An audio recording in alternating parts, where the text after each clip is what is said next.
నమస్తే, నా పేరు వంశీ. ఈరోజు జాబ్ నోటిఫికేషన్ని చాలా దానిలో వస్తుంది. అది యాక్చువల్గా national recruitment and recreation mission అనే దాంట్లో 13,766 ఉద్యోగాలు పడాయని నోటిఫికేషన్ వస్తుంది. ప్రముఖ పత్రికలలో దాని గురించి ఇదేమి యాడ్స్ కానీ వచ్చిందనమాట.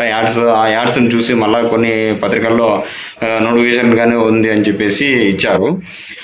అది ఈరోజు చూస్తుంటే నా ఫ్రెండ్ దాని గురించి వీడియో తీశాడు. అది ఏంటంటే ఆ అబ్బాయి యాక్చువల్గా వెబ్సైట్ డిజైనర్ అనమాట.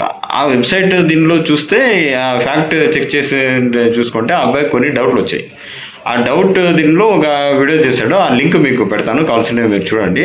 ఆ తర్వాత నేను వెబ్సైట్లో ఇవన్నీ ఎదిగితే కొన్ని దీనిలో ఇది ఫేక్ అని కూడా తెలియంది, కానీ కొన్ని నిజమే అని చెప్తున్నారు. అది ఎంతవరకు నిజమో లేదో అనేది నాకు తెలియదు. కాబట్టి మీరు చాలా జాగ్రత్తగా ఇప్పుడు అది నిజమా కాదా అని కనుక్కొనే ఆ తర్వాత ఇది చేయండి. ఎందుకంటే ఆ వెబ్సైట్లో 1 year మాత్రమే ఆ వెబ్సైట్ డొమైన్ కొన్నారు అనే ఒకటి, ఆ డౌట్, మెయిన్ డౌట్ వచ్చేసి అదొకటి. తర్వాత వచ్చేసి వాళ్ళ అడ్రస్ ఇవ్వలేదు, రెండోది వచ్చేసి సరిగ్గా ఇవ్వలేదు, తర్వాత ఫోన్ నెంబర్ లేదు అని ఒకటి.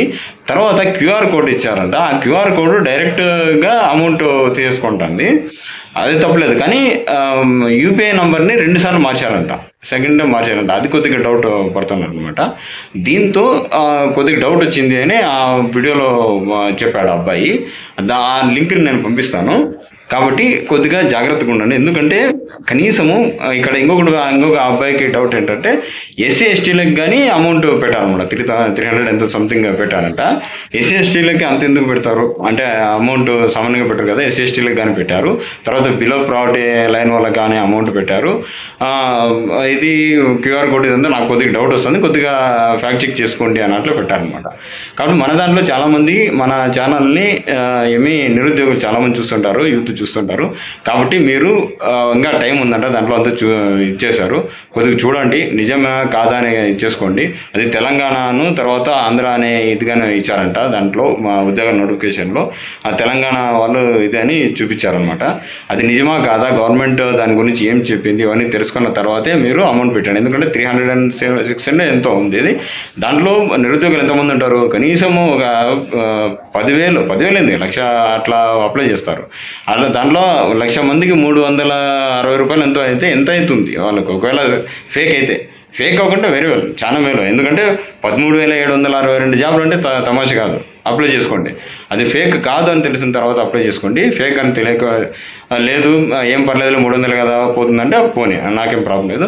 కాకపోతే ఫేకా లేదా అనేది క్రాస్ చెక్ చేసుకోండి. ఎందుకంటే ఆ అబ్బాయి నీట్గా ప్రతి ఒక్కటి 16 నిమిషాలు ఎంతో తీశాడు వీడియో, అదంతా లింక్ పెడతాను. ఆ లింక్ మీరు చూడండి. దాంట్లో నీట్గా ఆ అబ్బాయికి ఉన్న డౌట్లన్నీ చెప్పాడు అనమాట. ప్లస్ ఈ వెబ్సైట్లో ఇంకొకరు ఏదో ఫ్యాక్ట్ చెక్ అనే దాంట్లో వాళ్ళని చెప్పారు, ఇది ఫేక్ అన్నట్లు చెప్తారు. అది కూడా మీకు స్క్రీన్ షాట్ అంతా ఇది పెడతాను, చూడండి. ఓకేనా? దయచేసి ఎవరైనా కూడా మోసపోవద్దండి. 300 కానీ అంటే నిరుద్యోగులు అయితే వాళ్ళ మీ తల్లిదండ్రుల మీదే ఆధారపడి తీసుకొని ఉంటారు. వాళ్ళ పాపం కాయ కష్టం చేసి, లేకపోతే రైతు కూలీలు గానో రైతులు వాళ్ళకు వచ్చిన దాంట్లో మీకు ఇస్తారు. 300 కానీ చాలా ఇదే ఎక్కువే. అది నిజమైతే కన్నా హ్యాపీగా మీరు కట్టేయండి, ఉద్యోగం కానీ కొట్టండి. All the best. లేదు అంటే మాత్రం చాలా ఒక 2-3 కనుక్కొని దీన్ని, లేకపోతే సైబర్ వాళ్ళని కనుక్కొని చేయండి. ఓకేనా? Thank you very much.